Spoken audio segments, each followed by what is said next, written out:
kuba ukabibona yuko ishobora kuzakubana nyinshi, turashima Imana ngo muri 40 nareba ukuntu umubare w'abantu bakurikira ugenda wiyongera, buri cyumweru hiyongeragaho abantu bagera ku 100. avuga nti aba bantu ibyo ari byose kuri Pasika bishobora kuzamira bityo. Rero mwakoze mwese kuza Pasika nziza. Haleluya. Nk'uko tubimenyereye tugiye kubanza gusenga, buri muntu wese atekereza ikintu yasengera ku munsi nk'uyu nguyu, nyuma yo guhamya nk'ubwo twagiye twumva, hanyuma ubwira Imana ngo Mana ibyo wakoreye abandi nanjye ubinkorere. Ariko kuruta ibindi byose usengera agakiza ku bugingo bwawe. Wasenga uvuga, wasengera mu mutima, byose biremewe, nta tegeko ribihana, nta gahato karimo. Dusenga Imana. Turagushimye Mwami Mana yacu, Mwami wacu Yesu Kristo waratubwiye ngo 2 cyangwa 3 nibaterana mu izina ryawe nawe uzaza uterane hagati muri bo. Ndakwereka imbaga y'abantu bose ingana gutya, turabizi neza twese duteranye mu izina ryawe. Reka imbaraga z'umwuka wera zimanukira aha hantu kugira ngo uyu munsi umunsi udasanzwe kuri buri muntu wese uraha ngaha. Reka umuntu wese waje arwaye afite ikibazo mu mubiri we, imbaraga zimanukire gukora ku mubiri wa buri muntu, umukize kandi umukize umukijije, uburyo nawe azazamura ishimwe akavuga ngo Uwiteka yangiriye neza. Mwuka wera ugendagende hagati muri twebwe, ukore ku mibiri yose, abaje barwaye indwara z'uruhu, abaje barwaye indwara z'imitsi, abaje barwaye indwara z'amagufwa, abaje barwaye indwara zo mu nda, abaje barwaye zo mu buhumekero. Imbaraga zawe zimanukira aha ngaha kugira ngo buri burwayi bwose bujyane n'aya masengesho. Kandi mu izina rya Mwami wacu Yesu Kristo waratubwiye ngo abarushye n'abaremerewe baze bagusangira baruhura. Turasengera umuntu wese waje aremerewe, afite ibimunaniye, afite ibimuggoye, umwibutse kuri Imana imukunda kandi mwitayeho, kandi ku bibazo byose uhorana ibisubizo byabyo. Urambura ikiganza cyawe ukore ku mutima w'uwo muntu waryamaga ntasinzire, watekerezaga ibitekerezo ntibijye ku murongo, uyu munsi abona uburuhukiro muri wowe kubw'ibyiringiro dufite muri wo Mwami wacu. Kandi urambura ikiganza cyawe waje hano aremerewe n'ibyaha, urugo rwe rurimo kugenda nabi kubera ibyaha birurimo, waje aremerewe n'ubusinzi, waje aremerewe n'ubusambanye, waje aremerewe n'amashyari, waje aremerewe n'ibyaha ibyo ari byo byose, urambura ikiganza cyawe uyu munsi wemeze ibyaha byacu imitima y'abantu bose kugira ngo baguhindukirire, bakumenye, bakuyoboke, bagendane nawe, kandi ubwami bwawe buze muri twe Mana. Rambura ikiganza cyawe ukore ku mitima yose, uzibura amatwi yacu kugira ngo twumve ijambo ryawe nk'uko bishaka. Kandi Mwuka wera uhagarara aha ngaha usobanurire buri muntu icyo Mwami umutegerejeho, kugira ngo twese nidusohoka aha ngaha dusohoke duhinduye n'iri jambo.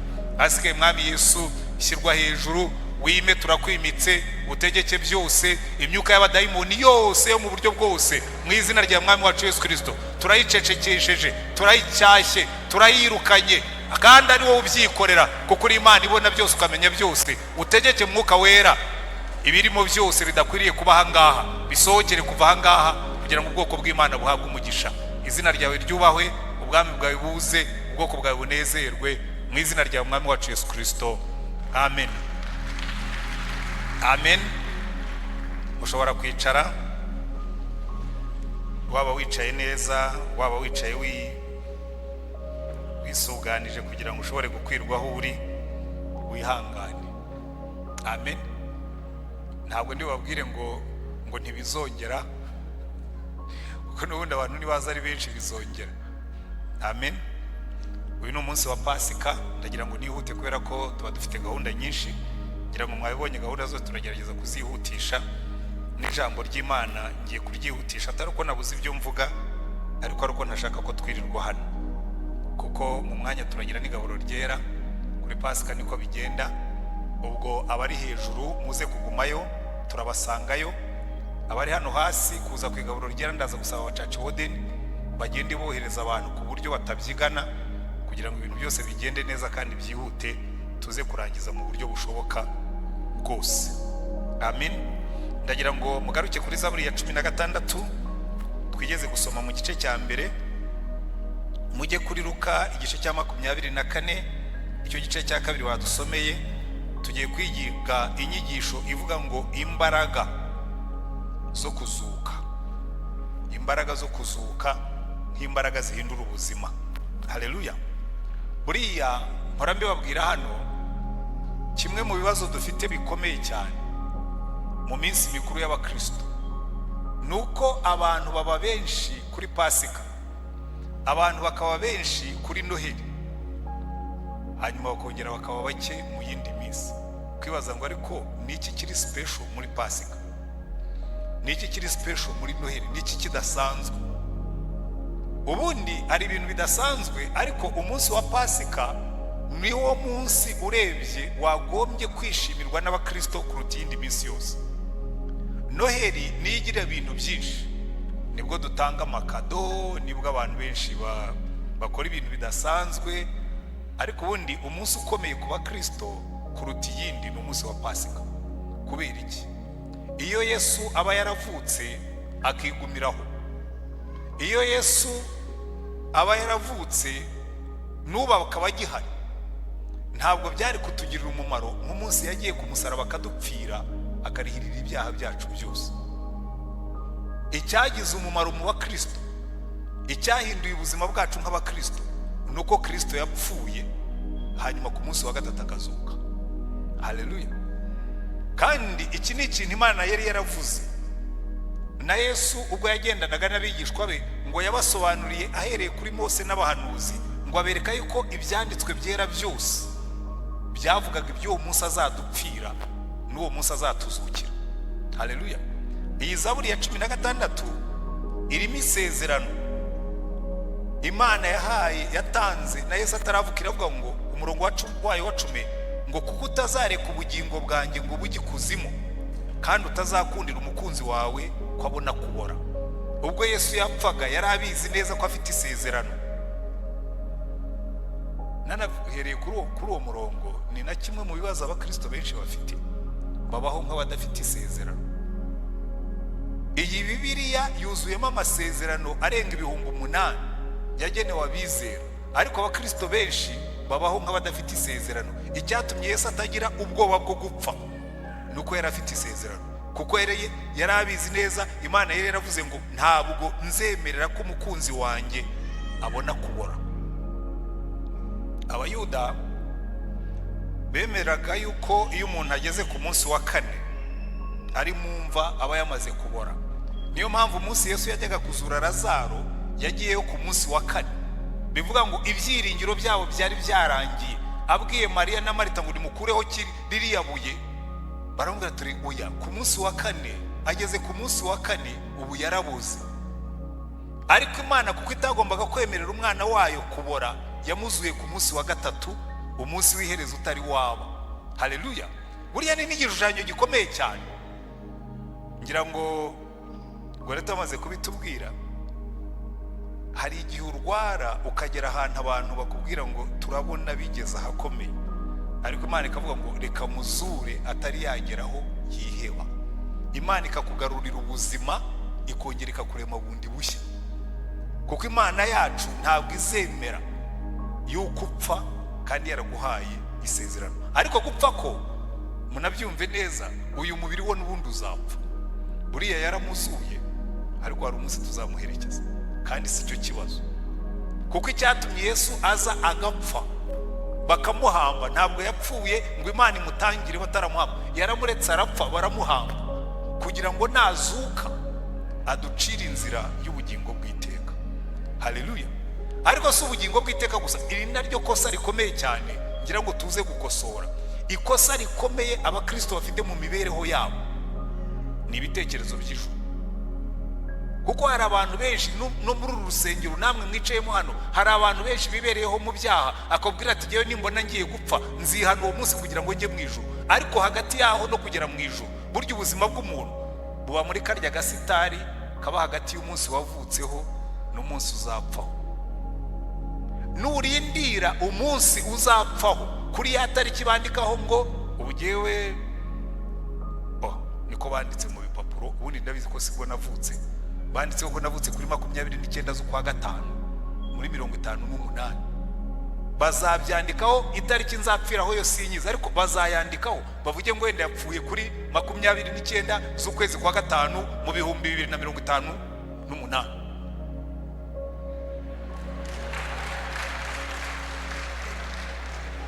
Ubwo ndimo ndakosora urubyiruko ruvuga ngo nta myaka 100. Ariko iyo tariki umva ndindiriye, iyo tariki akaba aribwo nihana. Biba bivuga ngo hagati ya ka karongo gatangira na ka karongo karangiza nzaba narabayeho nabi. Kuko burya kubaho nabi si ugukena, kubaho nabi si ukutiga, kubaho nabi ni ukubaho udafite Imana mu buzima bwawe. Kuko umuntu ubaho adafite Imana mu buzima bwe ni akaga kagenda, ni akaga kuri wowe, uri n'akaga ku bandi. Genda bivuga nk'umupasitori wiranwa n'akaga. Umugore akaza akubwira ati pastor ukareba ukuntu ari mwiza, habura tuwagahinda kanyishe kazi ko nk'umugore nk'uyu nguyu. Umugabo usiga umugore usa gutya akajya gusambana handi, akajya gushaka inshoreke, ashaka isa gute. Kabwana ariko ndabyumva na akaga. Umugabo w'akaga, umunyabyaha wese burya bari akaga. Kuko icyambere ntabona ushobora kubana n'umugore mwiza ntubone ko ari mwiza. Rimwe na rimwe ndetse iyo abantu ugiye agatoki inshoreke bagiye kureba wese iriya nshoreke kwidasa na wa mugore yashoretse, yagiye gushaka iki? Ni impumyi itabona. Ni akaga. Kuko buriya abantu barindira kuzihana bagiye gupfa barahomba cyane. Reka mbabwire bimwe mu bintu duhomba kuko nibyo tugiye kwiga. Ikintu cya mbere uhomba ni amahoro y'umutima. Kuba udafite Imana nta mahoro ugira. Ibi ndabivuga mbizi, nge nakijijwe ndi mukuru, nakijijwe narize, ndibuka jyewe ntangije universite numvaga ubuzima butangiye rwose. Kuko ubundi burya umunyeshuri wese iyo yicaye abona nta kashi, cyakora twebwe twabonaga buruse, icyo gihe nta nubwo ari n'inguzanyo, zaje guhinduka inguzanyo nyuma twe twaravuyemo. Abantu bose barabizi twe twarangije mbere ya 82, ubundi ntabwo zari inguzanyo, yari kontra twasinyanaga na leta yuko iduha buruse tukiga tukazayikorera imyaka 5, twaba turangije inguzanyo ikabishizemo. Niko kontra yari ikoze. Ariko icyo si cyo kibazo, twabaga dufite amafaranga ariko yahoraga ari make. Nkavuga ngo umunsi azaba menshi nibwo ubuzima buzatangira. Umva ubugoryi bw'umuntu wize. Ndangije universite, mbaye umwarimu muri universite. Umwaka wa mbere niho natangiriye. Natangiriye hejuru uretse ko bagejeho bukandinganiza bakansubiza hasi. Noneho hari abasore babiri, umwe yari umujandarume w'umuriyetona, undi yari umuriyetona w'umuparakomando. Twese twabaga mu Ruhengeri, bo bari banafite n'imodoka z'akazi. Umva ubugoryi bw'abantu bize. Umwe nafanda, undi nafanda, undi ndi professor, batatu. Dukorana isezerano ko amafaranga yose tuzahembwa umwaka wa mbere azabayo gutaha ubuzima. Ariko nkajya nicara nkibaza rero se niba dutashye ubuzima dutya, niba ukomeza burya ubu nibwo buzima. Hari ibyago bigirira umuntu neza. Umwaka wararangiye, mbona igipapuro kivuye muri leta, muri ministeri yatugengaga, kuko icyo gihe twari dufite ministeri z'uburezi ebyiri. Igipapuro nk'iki mfashe mu ntoki kiza muri envelope rwose za zindi z'amanjwe za airmail, ndetse ko hari hateyeho kashe ya leta. Hanyuma nyifunguye nsanga harimo ibaruwa yanditse mu gifaransa cyiza ngo pour des raisons d'état, kubera impamvu za leta. Tu n'es plus à la faculté de l'Université nationale du Rwanda, tu as été redéployé à l'école secondaire. Prière approcher le du ministère pour ton redéploiement. Ngo kubera impamvu za leta ntukiri muri université, twakohereje muri secondaire ngo uzajye muri iyo ministère kubwira aho uzajya gukora. Bagiye kunyohereza aho njya gukora, banyohereza Rulindo muri Troncome. Ariko burya hari igihe ubona Imana imanuye umuntu, hari igihe ikintu kiba cyaragoramye kigana hirya y'ingiyi kugira ngo uzakigoro neza ukakiganisha ahangaha. Ndagenda nicara y'umwirato wose unshiramo mbona Yesu. Haleluya. Ko hari umunsi nicaye nihebye, ariko ari wicara ahantu kumva ijwi iri guhamagara rikakubwira ngo meze ututi bandangije. Atoya bariya barangije byabo, jye nawe turatangiye. Fata Bibiliya ndayisoma ndakizwa, hanyuma menya itandukaniro ryo kubaho ubuzima bufite Yesu n'ubudafite Yesu. Abantu benshi twarabahemukiye, twabashyize mu idini, twabaha Yesu. Namwe si mwebwe. Mujye muri Luka 24, kuko ababigishwa ba Yesu baje kumureba, baza kumva bazanye ibihumura neza. Bari baje gukora icyo ariko njye nibaza aba bagore ubundi bari mu biki? Umuntu yapfuye baramuhambye, bashyizeho ibuye, bashyizeho na super glue, bahomye imva ngo hatazagira n'uyifungura. Hanyuma ukaza ugatanga n'amafaranga yawe, ukagura ibihumura neza, ukagenda utambitse ngo ninde uri butukurireho ibuye. Ararikuraho atese ko bari bashyizeho n'abasirikare bo kuririnda. Bajyanye ibihumura neza byo gusiga umubiri wapfuye. Buriya iki ni igishushanyo cy'idini. Muri iyi dini, ikibazo cy'idini, idini umuntu aragenda agakora ibintu byose ariko adafite Yesu muzima. Tanga amaturo, gatanga amafaranga tukubaka urusengero nkuru, gatanga amafaranga, gatanga andi, arimo gupfuza. Iyo ni idini. Noneho abagore baragenda, ndetse ngo bagiye bahangayitse bavuga ngo muze kureba muri Mariko no muri Matayo, ngo bibaza ngo ninde uri budusunikira cya gitare. Barabasunikira igitare se ko yapfuye. Ubundi bwo bagisunika byabamarira iki? Ariko umwami wacu ni muzima. Haleluya. Ntabwo dusenga Yesu wapfuye, ntabwo dusenga Yesu w'igitekerezo, ntabwo ari personnage historique. Dusenga Yesu muzima. Iyo tuvuga Yesu, tuvuga Yesu muzima. Iyo tuvuga Yesu, tuvuga Yesu twabonye akora. Hari n'abajya bambwira ngo baramubonye ngo yabagendereye, baramubwira ngo Yesu nanjye wazagize rimwe ukangenderera. Imyaka maze tugendana nkumva imirindi yawe, nkumva amagambo yawe, wazagize rimwe ukwitwikurura ukangenderera basi mu nzozi cyangwa ndi mu masengesho. Ariko ibyo ntabwo ari ngombwa. Na Petero yarabyanditse aravuga ngo uwo tumukunda tutaramubona ngo tukabyishimira cyane. Haleluya. Aba bagore baragenda bageze kumva, basanga ibuye rirakingutse. Ahubwo hari ikintu mukwiye gutekerezaho. Abasirikare bari bashinzwe kurinda ino mva bari bagiye hehe? Nabo baguye igitumbo, kuko Bibiliya bitubwira neza ngo umunsi Yesu yazukaga ngo marayika yaraje, ni nkaho yakabwiye abasirikare akababwira ati murinzi mva iri mu busa yagiye. Kandi si rimwe si kabiri Imana yakoze ibintu nk'ibyo. Murabyibuka, hari igihe abigishwa ba Yesu, abatambyi bakuru n'abanditsi n'abafarisayo babafashe babafungira muri gereza mu gice cya 4 cy'ibyakozwe n'intumwa. Noneho ngo mu gitondo bagombaga kubajyana mu rubanza, ariko marayika aza nijoro, abasirikare niba yarabasinzirije, niba yarabahumye, araza komanga intumwa aravuga ati nimusohoke. Zirahaguruka, mugende mujye mu rusengero kandi nimucike. Zijya mu rusengero mujye kwigisha abantu. Noneho marayika arongera ikinga gereza neza, arigendera.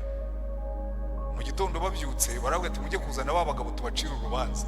Baraza bakinguye gereza, bashyiramo urufunguzo basanga irafunze neza, bafunguye basanga nta muntu urimo. Ngo ibyabo birabayobera. Umuntu araza aravuga ati ariko ba bagabo mwaraye mufunze bari mu rusengero barimo barigisha abantu. Iyo ni Imana yacu. Haleluya. Undi munsi mu gice cya 12 cy'ibyakozwe n'intumwa, Petero, Herode yica Yakobo. Ariko buri ibintu by'Imana bijya binyobera. Babafatanye na Yakobo, Yakobo we aramureka baramwica. Yakobo mwene Zebedayo burya we yapfuye mu ikubitiro. Yakobo Herode aramufashe amuca igihanga. Petero aramwibikira ati uyu nguyu nzamugaragariza abayuda ku minsi mikuru mbereke ko turi kumwe mu kurwanya aka gatsiko. Imana iravuga ati hangane ndaza kugukorera surprise, ndagutungura. Ufite Imana igitungurana. Hanyuma ninjoro ngo kugira ngo Petero adacika ko ari bavuze ati ariko no Herode aba bagabo bitondere bajya bacika gereza, duherutse kubafunga baraducika. N'uyu nguyu mumurindishe mu buryo bukomeye kuko nawe ashobora kubaca mu myanya y'intoki. Bamushyira muri gereza bamuboha amaguru n'amaboko, bashyiraho iminyururu. Barangije bashyiraho abasirikare 4, undi murongo bashyiraho abandi 4, inyuma bashyiraho abandi 4, 16. Aba batumva nacika ba mbere ntari bucika, umva ko agenda kereka naguruka n'amabaga agaca mu kirere. marayika arabihorera nijoro, araza komanga Petero mu Petero haguruka tugende. Ngo Petero agira ngo ararota, ati shyiramo umwenda wawe, arawambara. Ngo abona iminyururu iribwirije iva ku maguru n'indi iva ku maboko. Aramubwira ati tugende. Baciye ku burinzi bwa mbere, baratambutse ku bwa kabiri, bageze ku muryango wa gereza nta nubwo marayika yawukozeho, ngo uribwiriza urakinguka. Ashobora kuba hari marayika mutoya ukingurira marayika mukuru. Ngo baragenda bageze noneho ku rugi rw'umudugudu rw'umurwa, kuko imirwa yabo barayikingaga. Ngo narwo ruribwiriza rurakinguka. Ngo marayika aramubwira ati Petero ngaho igendere, nanjye subiye iwacu. Haleluya. Na Yesu ubwo bari bamurinze bashyizeho na super glue, bahomye ngo bashyizeho ngo bahomaho ubujeni, barahoma neza, barahoma neza. Baravuga tumva ko yigenje, dushyizeho sima y'igikatu. Naramuka asohotse ahangaha iribuye akaricaho, twashyizemo na beto na fera beto n'ibindi byose, turareba aho ari buze guca. Bashyiraho n'abasirikare bavuga ati naramuka apfumuye hano munamutera amacumu. Bararinda, baricara, barasimburana. Noneho yamaze kwigendera, marayika araza kubakora ku matama, ngo akuraho igitara aracyegeka. Bashaka Yesu baramubura, yagiye, yazutse. Iki nicyo kimenyetso, nicyo gihamya kidashidikanywa ko yazutse, kuko abanzi be bari bakoze ibishoboka byose ngo atazabacika. Icya kabiri, abasirikare bavuye, muze kubisoma neza muri Bibiliya zanyu, ngo baragenda batanga raporo, baravuga ati wa mugabo twararinze, ntabwo twigeze tuva ku izamu, nta nubwo twigeze dusinzira, ntituzi aho yanyuze. Baravuga ati rero ibi bintu ni amayobera. Abo basirikare turabizera, twatoranije ab'inkorokoro badacikwa, b'intarumikwa, bafite imbaraga, batajya barangara kuba yabacitse. Koko yagiye. Ngo bahimba ibinyoma, baravuga ngo abigishwa be ngo baje nijoro barabiba. Ibyo wabibwira abantu, washyizeho abasirikare bo kurinda ngo abo bigishwa batamwiba, hanyuma ukavuga ngo bamwibye se baciye. Intumbi se nibura y'umwe mu mwishe aje kumwiba iri hehe? Inkomere se y'umusirikare warwanya urugamba iri hehe? Ibikoresho bakoreshaga se biriya ko nibuye ntibigeze bariharatura. Marayika yaraje aryeguraho gusa, kuko marayika we ibuye rinini niyo ryaba riremereye rite kuri marayika, we yaraje gusa yeguraho ibuye, muterura akabuye gato yashyira ku ruhande kugira ngo aberekeye ko imva iri mu busa. Ariko ikintu gitangaje, abanzi ba Yesu bahimbye ikinyoma, ariko n'abigishwa be banga kwizera.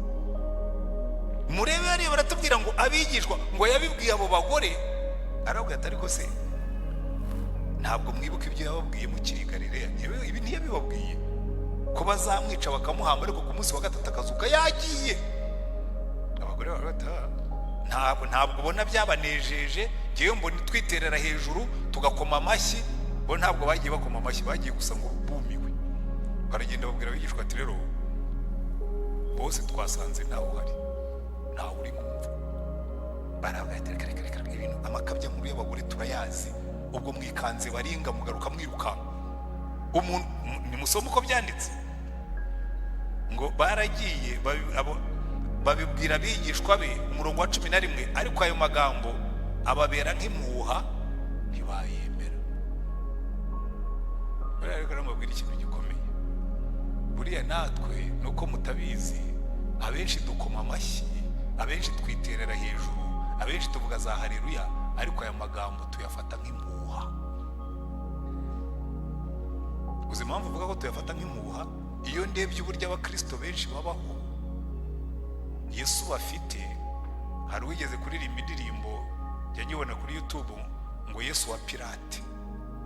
Hari abantu bafite Yesu wa pirate, hari abantu bafite Yesu wa fake, hari abantu bafite Yesu w'impuha, hari abantu bafite Yesu utari muzima. Ubibwirwa n'icyo abantu bafite Yesu utari muzima? Ndaje mbahe ibintu bimwe na bimwe muri byo. Ikintu cya mbere, twe dusenga umwami muzima, kuko kuzuka kwa Kristo nicyo kintu gikomeye cyagombaga kubaho mu buzima bwacu. Bibiliya iratubwira ngo twebwe abizeye Kristo twapfanye nawe ku ngeso zacu, tuzukana nawe kubwo buzima bushya. Amen.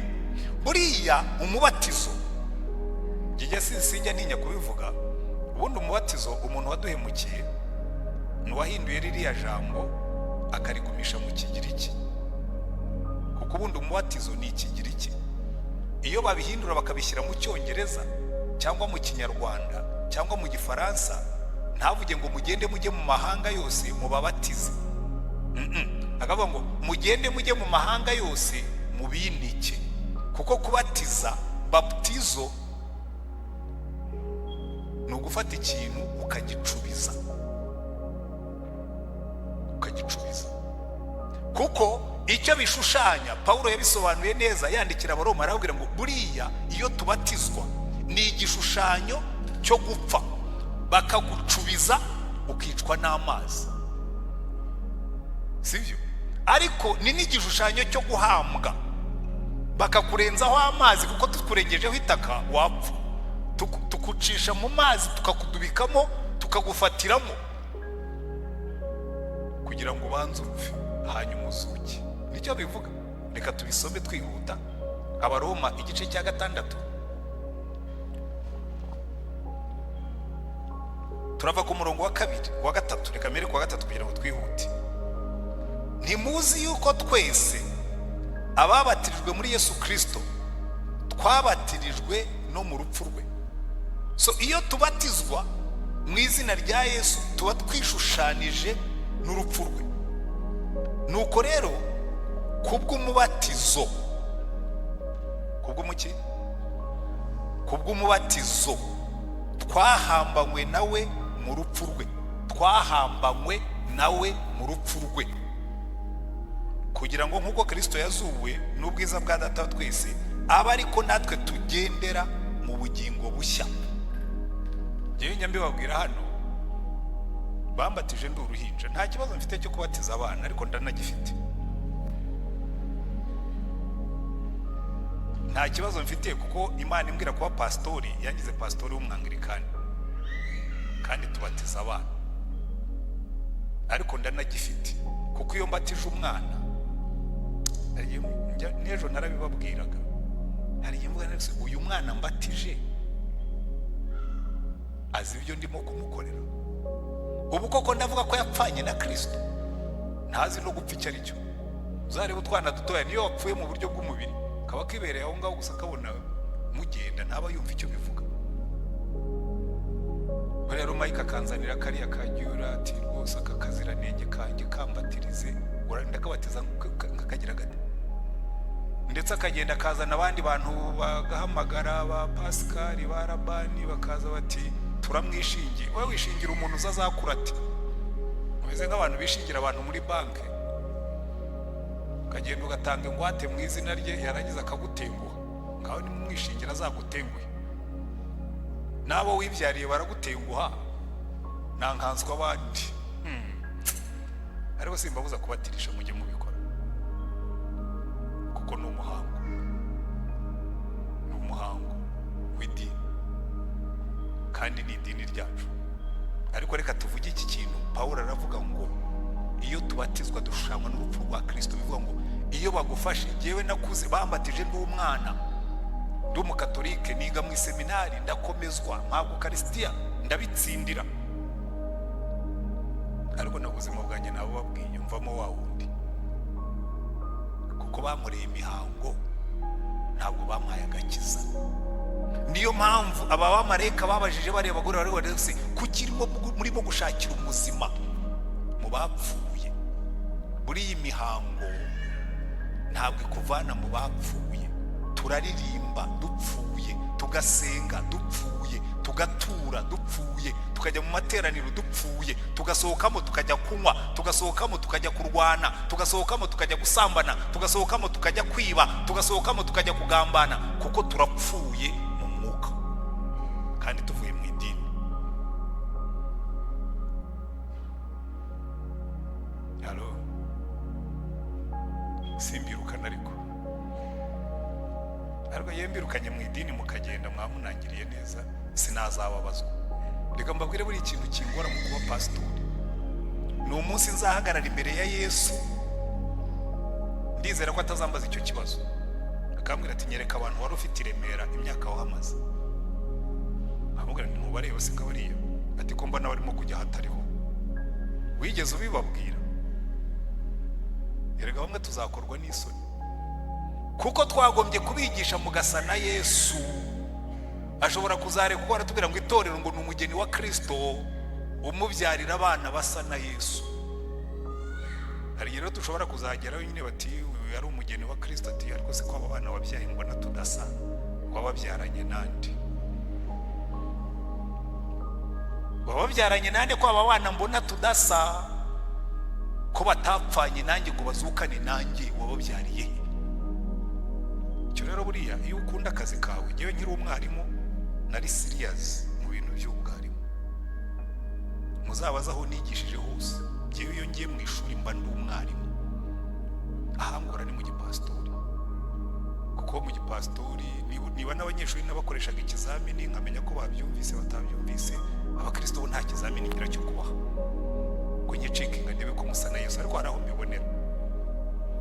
Buriya ninzabona abatandukana bagabanuka, nkabona abagore barira bagabanutse, nkabona abagabo bihebye bagabanutse, nkabona icyo gihe nzavuga ngo menya birimo gutungana. Ariko kugeza uno munsi ntibiratungana pe. Uru Rwanda rurimo ibyaha bikwereka ko amadini dufite ntibiratungana. Jenoside yakorewe Abatutsi turi mu minsi 100 yabaye dusenga, ndetse hari bajyaga gutema bagatwara imihoro bakayisiga ku muryango, bakabanza bagahazwa, barangiza bakajya gukora. Abari batuye mu karere karimo abadivantiste benshi, ku isabato botaga izuba, ku cyumweru bakajya kwisha kuba bagazi ko batsubiye gukora. Amadini gusa afite Yesu ukiri mumva. Kandi nuno munsi uretse ko dufite leta yashyizeho ubukana bwinshi n'imbaraga ikarinda umutekano w'abaturage, ariko ibyitarinda muzareba ingaruka zabyo. Ntabwo leta ijya ibuza abantu gusambana, muzarebe kubera ko ibyo ngibyo byo bidafite amategeko abihana, murasambana pe. Baba we,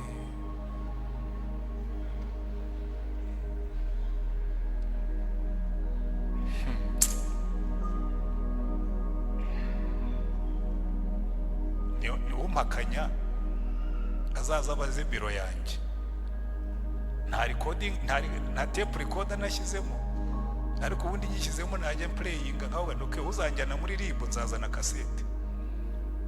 Ariko njyanyeyo nanatumiza bamwe nkababwira ni muze mujye kumbera abagabo, ko uyu mujyi uzuyemo abagabo b'abasambanyi n'abagore b'abasambanyikazi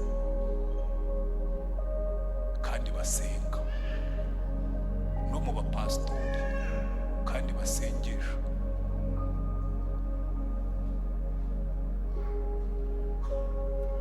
Yarazutse cyangwa aracyari mumva? None kuki tudahinduka? Kuko Bibiliya Paulo yatubwiye ngo twebwe twabatijwe muri Kristo niko natwe twazuranywe nawe kugira ngo tugendere mu buzima bushya.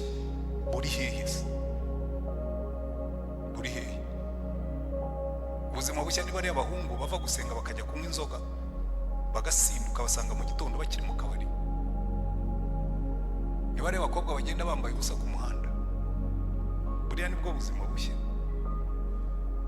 Nabo bagabo batabagore bakajya gusambana bagateza agahinda, ubwo nibwo buzima bushya. N'abantu buzuye mageragere basenga. Erega buriya mbabwire, tugize ubuzima bushya na leta yaruhukirwa, twajya dukora akazi tutayiba. Ntabwo twarya imihanda, ntabwo twarya amabati, ntabwo twarya imisumari, ko twaba twarazuranywe na Kristo dusa nawe. None se ifunga bikuye hehe? Biro ya auditeur general ya gikora audit gusa z'umuhango kugira ngo bamenye ko umutungo wa leta wacunzwe neza, kuko twaba dufite ubuzima bushya. Ngaho ni mu mpakanye noneho, buri hehe ubuzima bushya? Reka mbabwire imbaraga zo kuzuka hanyuma nsoze, kuko dufite indi mirimo tugomba gukora. Paulo yatubwiye ngo Kristo yarapfuye arazuka kugira ngo tumukurikire, natwe tuzukire ubuzima bushya. Ariko si ibyo byonyine, yandikira abakolosayi mu bice bitatu arababwira ngo mwebwe mwapfanye na Kristo mukazukana nawe. Ari naho bikosorekera. Abakolosayi ibice bitatu ngo nuko rero umurongo wa mbere, niba mwarazuranywe na Kristo, so twarapfuye tuzukana nawe. Niba mwarazuranywe na Kristo, mujye mushaka ibiri hejuru aho Kristo ari yicaye iburyo bw'Imana. Mujye muhoza umutima ku biri hejuru atari ku biri mu isi, kuko mwapfuye kandi ubugingo bwanyu bukaba bwarahishanywe na Kristo mu Mana. Kandi ubwo Kristo ari we bugingo bwacu azerekanwa, namwe muzahera ko mwerekanwe nawe muri mu bwiza. So tugenda duhinduka dusa na Kristo kuko twazuranywe nawe, tugahoza umutima ku biri hejuru. Ngewe nkunda ukuntu bavuga abantu bo mu isezerano rya kera. Muze kureba mu Baheburayo igice cya 11 umurongo wa 13, baravuga ngo abo ngabo bo bizeye ko Kristo azaza akabacungura, ngo abo ngabo babirebaga bikiri kure, ngo bakabyifuza, bakifuza ibingibi twebwe tuvuga uyu munsi, ngo bakabyifuza, ngo noneho ngo bigatuma bavuga ko ari abashyitsi n'abimukira mu isi. Haleluya. Ngo abavuga batyo ngo baberekana yuko bashaka gakondo itari ya hano mu isi.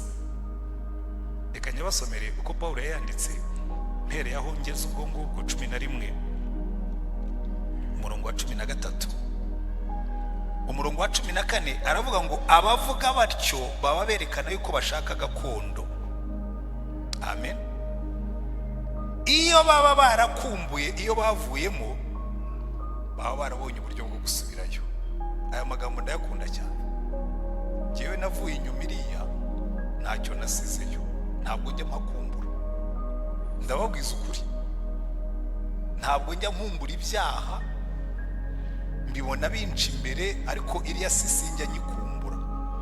Uzi impamvu ngo batayikumburaga? Ngo iyo bayikumbura baba barabonye uburyo bwo gusubirayo. Ubundi se umujye ushatse gusubirayo sinagenda. Rero ugeze muri iyi myaka nibwo byoroha cyane gusubirayo. Waramaze kwigisha abana baragiye, n'amafaranga yawe ubwo basigaye yariyongereye. Ushatse guhonga inshoreke sinaburayo nyiha, ntabwo nananirwa kuyikodeshereza inzu ku kwezi, sinananira no kuyihiposha. Ariko iyo si ngo iyo baba barakumbuye, iyo si ntabwo byari kubananira gusubirayo. Ibi ni imodoka yo kubajyana mu marogi yo hanze y'umujyi ndayifite, ariko iriya si ntabwo nyikumbuye. Impamvu mvuze gutyo, nabajije umuntu yaje kwihana ibyaha, ndabwira ngo ibyo byaha mubikorera hiye, nta nubwo wamugira. Arambwira ati pastor, turabona uturoge turimo kugenda dukura hirya y'umujyi ho gatoya. Ni ati turiya rero ni utwo dukora diri.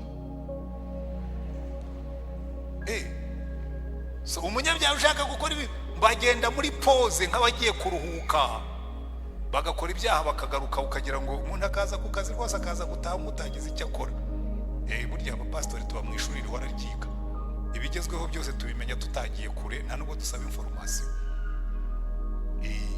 Iyo tuba twarakumbuye iyo si natwe tuba twarasubiyeyo, ariko ntabwo tuyikumbura. Si uko uburyo bwabuze, si uko ubushobozi bwabuze, si nuko n'ubushake bw'umubiri budahari, ariko hari iyindi mpamvu. Tuzi umwami wazutse udutegereje. Umva ukuntu uyu ngo yabivuga neza, aravuga ngo ariko noneho barashaka gakondo irusha icyo gihugu kuba cyiza, ariyo yo mu ijuru. Nicyo gituma Imana idakorwa n'isoni zo kwitwa Imana yawe. Haleluya. Umva, iyo ntekereje Yesu wazutse, wari wabona umubyeyi afite akana gakina umupira neza, akagenda akicara muri stade hamwe n'abandi, akajya yogeza cyane, ukamubaza ariko uriya mwana kumwogeza cyane, ati that's my son, ati uriya muhungu ni uwanjye, ati ni umuhungu wanjye wa gatatu, ati kariya gacenga cyane karimo. Buriya rero n'igihe natwe duhagarara ku isi, Yesu akatubona turimo guca mu bigeragezo by'isi, kino kikaza ukagikwepa, na kiriya kikaza ukagikwepa, na kiriya kikaza ukagikwepa, hanyuma akajya abwira abamarayika ngo wamubonye uriya ni ishema ryanjye. Haleluya. hari abantu batuma Yesu yumva nezerewe kuko batamukoze isoni. Hano baratubwira ngo Imana ngo ntigigira isoni zo kwitwa Imana yabo ngo ko yabiteguriye gakondo mu bintu binezeza. Hari ahantu Stefano yagiye mu ijuru agezeyo, Yesu arababwira ngo muhaguruke twakire Stefano araje. Njya mbitekereza kuko yabwiye abamuteraga mu ati mbonye ijuru rikingutse n'umwana w'Imana yicaye iburyo bw'Imana. Icyo bita standing ovation. Na nyiri ijuru yahagurutse kubera ko Stefano agiye kuzamuka, ahagarara ku muryango. Njya mbitekereza nkatekereza Stefano yiciyeyo agasanga Yesu amutegereje ari uhagaze ku muryango, akamukora mu ntoki akavuga ngo Stefano congratulations. Ngo rega twari twicaye hano mu ijuru tukureba, ngo barimo kuguhekenyera amenyo wowe ugasa na marayika. Muzari b'igice cya 6 umurongo wa 15 ko avuga ngo batangiye kumuhekenyera amenyo ngo bamutumbiriye bamurebye ngo abona arasa na marayika. Ese yari yaguhekenyera amenyo ugasa na marayika kugutumbiriye mu ijuru. Hanyuma batangiye kumutera mu bara gatoya, ni mureke mfe nka databuja, mureke mbasabira umugisha mfe nka databuja. Aravuga ngo data ntubabareho icyaha bakora, wahita sinzira. Mu ijuru baramwakira apfa nka Yesu, kuko dufite umwami wadupfiriye atwereka uko umuntu apfa. Abakristo basengera hano murabizi, njya mbibaho ubuhamya, turacyari mu minsi 100 yo kwibuka. Ku itariki ya 7 intera hamwe zahagaze imbere y'iwanjye, kamere umuntu aba ari ibanza gusohoka. Buriya mu bintu byose kamere ni ibanza. Iyo ubonye umuntu aguciyeho umubona muri kamere, ariko wasubira mu mwuka ukabona ko warebaga nabi. Iyo umuntu agutunze urutoki kamere ni ibanza kwitaba, ariko wasubira inyuma Imana ikakubwira iti ntuyitabe ntuyikurikire. Ikintu cyanjemo bwa mbere nabaze ngo reka mfata umuhoro mfe nk'umugabo, ndagenda ntememo nka babiri nindangiza mfe, numva ijwi ry'Imana rirankomanze ngo ugiye gupfa nk'umugabo, untunguke imbere ufite amaraso mu ntoki, uramereza izihe ntoki zivuye kwica umuntu wapfuye nka Yesu. Ndi hano ndicara ndavuga Imana ubampereho umugisha, nibaza ndagenda mbasanganire nk'umuntu w'Imana kandi uzi ibyo baje gukora. Bawe nise ko muri hano batera urusaku, nse na Stefano ne guhekenya amenyo ne gukambya gahanga. Indayiza mbabwire ni yewe nimureke mbasabira umugisha mfe nka databuja.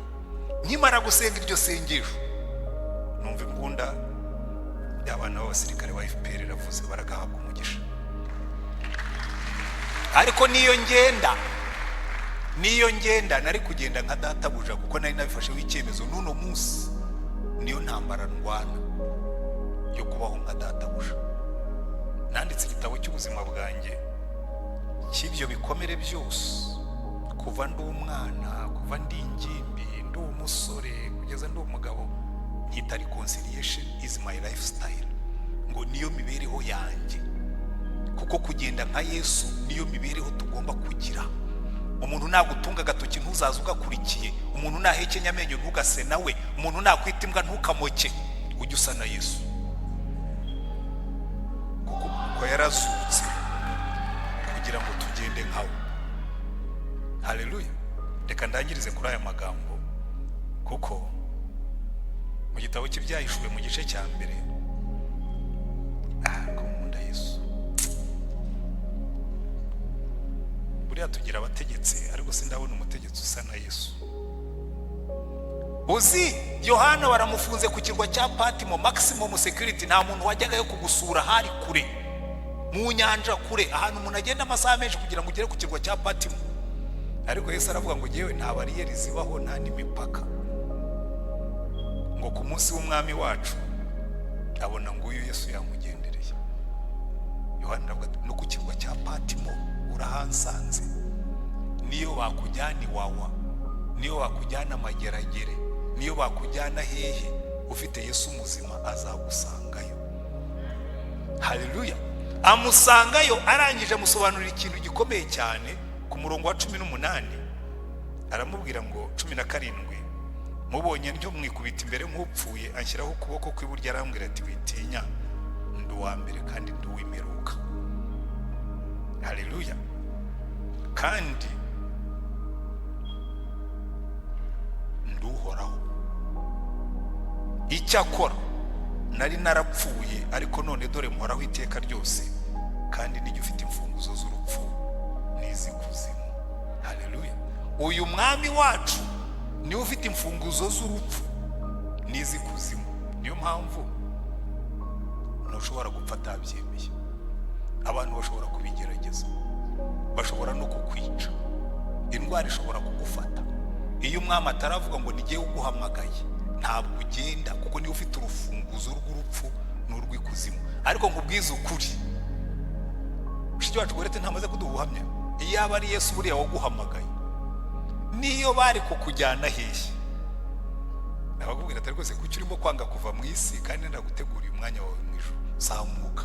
iyo aguhamagaye ari uguhamagaye, aguhamagarira i Kigali bakakujyana Faisal, wagera Faisal iti byanze bakakujyana Nairobi, wagera Nairobi iti biranze bakakujyana mu Buhinde, wagera batuye umuntu wanyu amekwisha kufa, ukaruhanya bakugarura.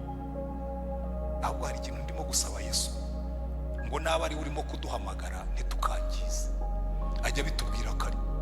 jewe namwe uzambabarire sinzangize, numpamagara uzabanza umburire unegure karumbwira tumbarera ntwane itegure ngiye kuguhamagara.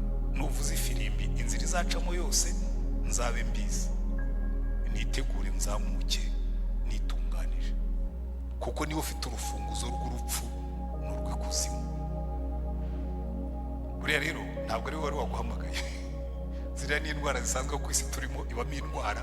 ni nayo mpamvu arambura ikiganza cye akagukiza, gahora toya ntiwikange ndi kumwe nawe. kubera iki? ntabwo niwe ufite urufunguzo rw'urupfu n'urw'ikuzimu. hanyuma igisigaye afite n'imbaraga zo kutuzamura akadukura mu rupfu rwo ari rwo rwose.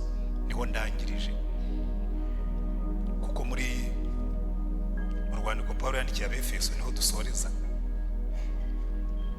arababwira ngo, Abefeso ibice 3, oya igice cya mbere no muri 3 bigaruka rwereka mfata icya mbere kugira ngo twihute. arabasengera, arababwira ngo ndabasengera.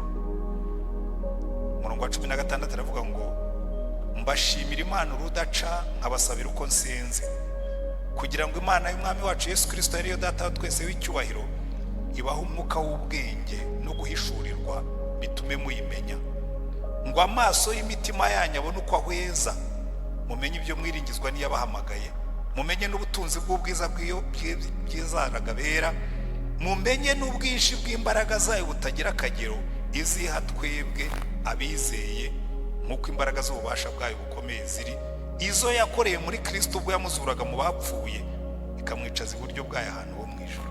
Haleluya. Pawulo arasengera abantu akavuga tumva, ubwo Kristo yazutse hari imbaraga zamuzuye mu bapfuye. ndasenga ngo musobanukirwe ko izo mbaraga arizo zikorera muri twe, kuko umunsi tuzasobanukirwa ibingibi tuzifuza kugendana na Yesu. umunsi tuzasobanukirwa ibingibi tuzareka izo mbaraga zikorera mu mibiri yacu, tuzareka izo mbaraga zikorera mu bwenge bwacu, tuzareka izo mbaraga zikorera mu mitima yacu, tugendere mu bugingo bushya twaronyewe na Kristo ubwo yapfaga akazuka. kuko murabona neza dore uko bikurikirana. Pawulo aravuga ngo yandikira Abaroma ngo twebwe iyo twizeye Kristo turabatizwa, tugahambanwa na Kristo mu mubatizo, tukazukana nawe kugira ngo tugire ubugingo bushya. noneho za mbaraga zamuzuye mu bapfuye zigakorera muri twebwe, zikagenda zihindura byose, kuko ziri mu ruhande rwacu. ariko uyu munsi twibuke Kristo wapfuye akazuka kandi akaba ari muzima. aratureba, aranadusengera, aranadutegereje. Njyamubwira hano inkuru y'umwami umwe w'Abaroma yitwaga Diocletian, yihaye imyaka 10 yo kurandura ubukristo bukibagirana ku isi. arabanza ashyiraho porogaramu zo kugaburira abaturage kugira ngo akureho ibyo bakoraga byo kubitaho, ariko abona ubukristo buranze burakomeje burakuze. atuma umuntu umwe w'umuhanga aramuga ati genda umurikiranire ungenzurire uzame raporo kuki aba bantu tubakubita tukabafunga tukabica, ariko buriya buyobe bwabo bugakomeza bukiyongera. aragenda, umugabo witwa Plinus aragenda akora ankete, arangije atanga raporo aramuga ati nyagasani ntushobora kurandura iriya myizerere, ngo bafite umwami wabapfiriye, ngo kandi arabategereje. Haleluya. bafite umwami wabapfiriye ngo kandi ni muzima. Umva baramwe ngo bafite umwami wabapfiriye ngo kandi ni muzima, ngo kandi arabategereje. Icyo rero nicyo kinkomeza. Yarabapfiriye, ni muzima kandi arabategereje. Ngo rero ibyo bakora byose ngo niyo wabica bapfa banezerewe ngo kuko baba bamusanze. Amen.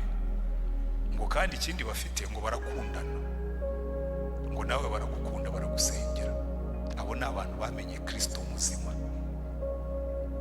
Amina. Dufite umwami muzima kandi utureba. Reka rero mbabwire icyatumye ntangira uko natangiye. Niba muzi ko umwami wacu atureba, buriya njya nkunda za biro za leta uko zikoze, uretse ko nabo batabyitaho. Ariko muri biro nyinshi iyo ngiyeyo musanga by'ifoto ya perezida. Siko bimeze ra? Biro z'abaminisitiri zo muri za minisiteri zinizi nsangamo ifoto ya perezida, kandi abareba ntabwo bafashe ifoto abahumirije. Oya, abameze gutya iyo wicaye. Ariko ngira ngo impamvu babikora nuko baba bamuteye umugongo. Iyo aho nagiye hose nigiye ubumureba, mba ndeba. Abana bose umuntu akora ati ibyaha ari muri biro nk'iyi, perezida arimo kumureba.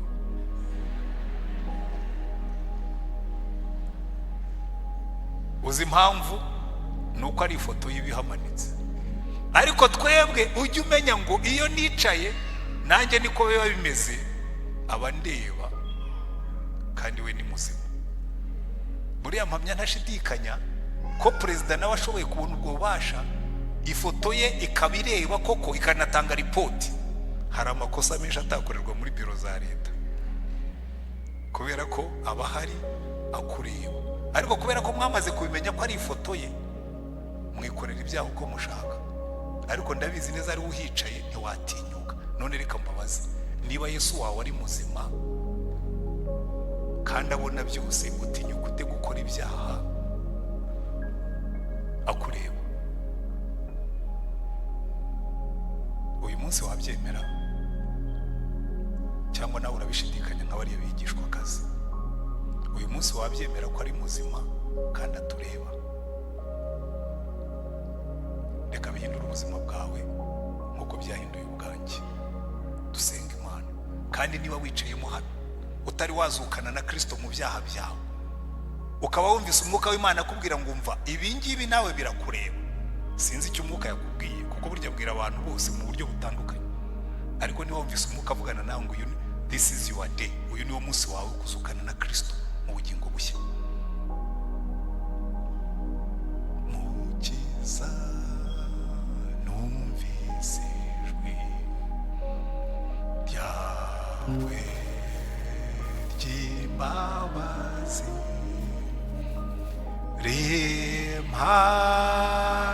rimpamagara ngo nozwe n'amaraso.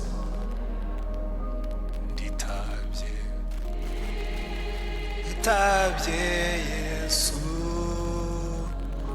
ndaje mukiza, amaraso wavuye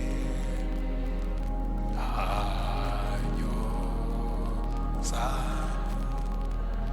Zamura ikiganza aho wicaye ubwira Imana ngo Mana, numvise ijwi ryawe kandi uyu munsi nditabye. Turagushimye mwami wacu Yesu Kristo, kuko warazutse ubu uri muzima. Ntabwo uri igitekerezo, ntabwo uri umuntu wabayeho kera, uri umwami muzima, ko tubona n'ibimenyetso by'ukuri kumwe natwe. Ureba aba bantu bose bazamuye ibiganza, ni abantu bifuza kugendera mu buzima bushya, ni abantu bifuza kuzukana nawe kuri uyu munsi.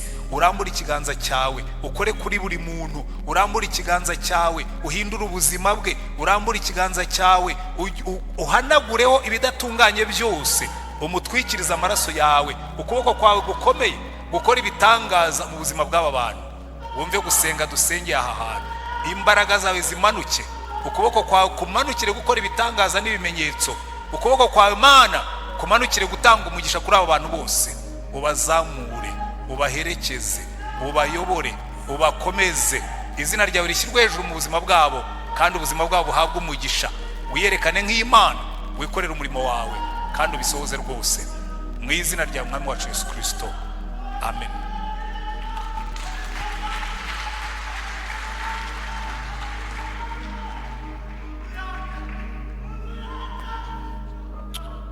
Haleluya, haleluya.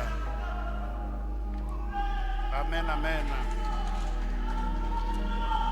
Amen, amen.